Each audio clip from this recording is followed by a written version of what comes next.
Lotte players, I'm very excited for you guys. I actually miss them a lot. Now looking back on it, truthfully, I would love to go back. I think we'll surprise a lot of teams. Yeah.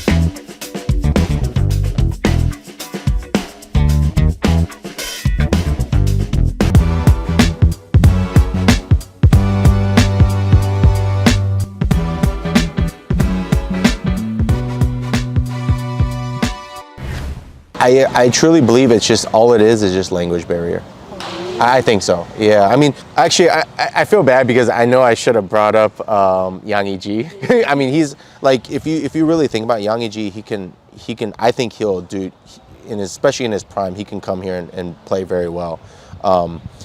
But as a catcher, you have to nonstop be in communication with 15 to 20 different pitchers, and even more over the course of a year when you get guys coming up and down. So it's tough. I mean, it's probably doable, but I think there's just so much communication involved at the catching position, not only just with your physical skills, but that's, to me, is probably the biggest holdup as far as like having a Korean catcher come over here to the States. They all have potential in their own way. I mean, if you look at Jishiwan, I mean, he's got a lot of power, and if you look at it, his receiving and everything has gotten a lot better.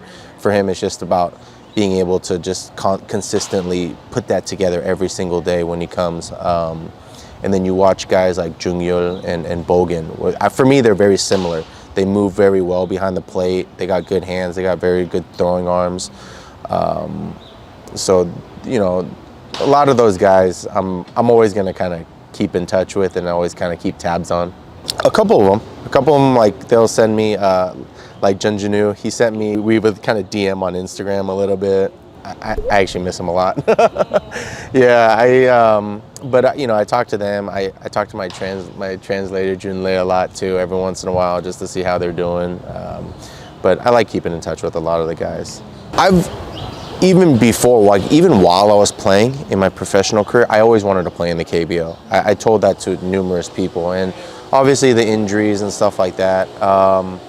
So for me to really coach in the KBO and to get to experience like this, you know, the baseball out there, it meant a lot to me. I mean, I now looking back on it, truthfully, I would love to go back. I mean, I would love to go back to coach again because I had such a memorable time understanding my own culture too. Because as a Korean American, you know, we tend to be set in our ways here in America, and then, you know, I think for me, especially as a kid, I always felt like I wanted to try to fit in and be American to like some extent.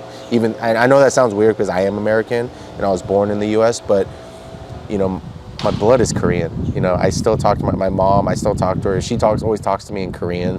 And so getting to see that, getting to see our relatives out there, and understanding, you know, the upbringing and the stuff that my parents did for us as kids is just, it was really meaningful.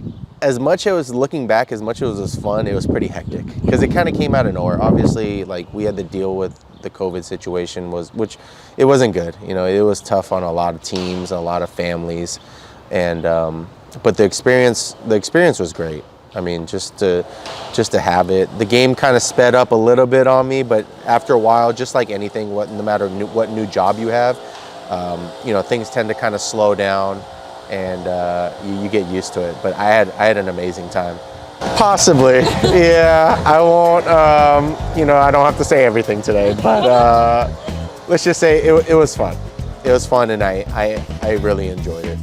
When I first came up, it was more so of a pride thing. I've always wanted to just try to catch and make sure I present it well to the pitchers. And then once teams started evaluating it and actually grading it into an actual stat, then obviously it kind of became heightened. And from there, I always took pride in it, but then I started studying, okay, like what positions am I like giving up on certain pitches? Am I blocking the umpire with certain views? And all that stuff like would slowly kind of creep up to me, and then I would almost start practicing it. Just like I was like taking batting practice or practicing my throwing, I would treat my receiving just like anything else. Staying healthy. I think staying healthy and also just try to be mentally relaxed. I know that sounds kind of cliche, but One of the best statements I ever heard was Mike Scioscia. I was in the minor leagues. After a baseball game, if you're not mentally drained, you didn't do your job. And it really never processed that way until like I got there, and then, you know, each game it would be mentally draining. But that's how I feel like that's the work and effort that you need to put in behind for a catcher. Studying, really. Yeah, I mean, on top of like, I think everyone needs to understand the scouting reports, and you need to understand the pitch reports for your pitchers. But then to take it to a next level is you got to start processing batter to batter, pitch by pitch during a baseball game. Awesome. Yeah, people always ask me like, who was the toughest hitter that you would have to put down? And at that time they had Josh Hamilton and, you know, Beltray and Chu. But Chu was by far the toughest at bat, just because he always had a good eye. So you couldn't really just like throw him a bunch of junk out of the strike zone and have him chase. But one of the things that I actually commend him for and I really respect about him is like he really takes care of like all baseball players, not just younger Korean baseball players, but just like you watch the leadership that he has. And like great example like last year, right? Like I know there was an article where there's no hot tubs or there's no like stuff like that on the roads. I think he was trying to do that to try to push other teams in the league to try to make better conditions for like on the road. For him to progress and to constantly look out for like younger players and stuff like that is something I really respect. So does that mean if I get my shoulder right, somebody will sign me back in the KBO? Maybe? No, I'm good. No, I've had such a great experience playing. And to me, you know, I think we all have, as a player, not even as a player, as people in general, we have a lot of 욕심. You know, we always want more than what we really have, or we're not grateful for the position that we were in. So for me, I look back, I'm like, I had a great career. I didn't accomplish everything I wanted to, but I had such a great career. And so even coaching now, I actually don't have any interest in playing. I'm actually like focused on like trying to help catchers get better, try to further myself and try to learn more as a coach. But truthfully, like I don't miss catching bullpens. I don't miss getting balls hit off my wrist and all that. So I'm very happy with what I accomplished, and I'm content with that. Yeah, it's more so just trying to like, I think this happens with a lot of people, but I would find the good stuff that happened to myself in my career and like what I learned, and I would try to apply it. But I would also try to think about the times where things didn't really go well. Like what went wrong, what mentally was I thinking about, and then I would try to apply that as well. Because you can't always just feed good stuff to people as well. So you got to understand that baseball, that you're going to have a lot of failures. And so how can guys, especially younger guys that are younger than you, how can they deal with that? You know, not everyone's like Derek Jeter or David Ortiz, where they can really announce their retirements. A lot of players, they usually have to have somebody else tell them that they're not good enough at that point, or tell them like, hey, you're done playing, and they rip the jersey. They practice, you know, we always call it somebody has to rip the jersey off of you to tell you to stop. I know, but no, but that's, you know, that's the nature of the business. You know, I mean, baseball for me, I never thought of it as a career, because nobody plays up until they're 50 or 60 years old and just retires. It's such a short-lived experience. So I always treated baseball as an experience. So for me, my dad would always be like, just whatever you do, practice and do all this stuff, like just always think about when you're done playing, don't ever have any regrets and look back at like, you know, you could have practiced any harder. And I don't. So that was by far the best advice I ever got as a kid and even as a young adult. I wouldn't regret one day of my life or one day of my career. If I had to do it all over again, I would do the exact same thing. I think the only thing that I would probably change, and this is actually a lot of the advice I would give to a lot of the players back home, is enjoy your time. There's a lot of stress, you know, whether it's coming from yourself, from fans, or your parents or anything like that. You're always going to have stress around you. Baseball is never a stress-free environment. That's just, we have to deal with it as players. But every day, like, don't take for granted one day that you get to go and practice and get to hang out with your friends and practice on the baseball field. It's not a glamorous lifestyle as a catcher, but it's very fulfilling, you know, to know that you have more responsibility towards your teammates than any other position.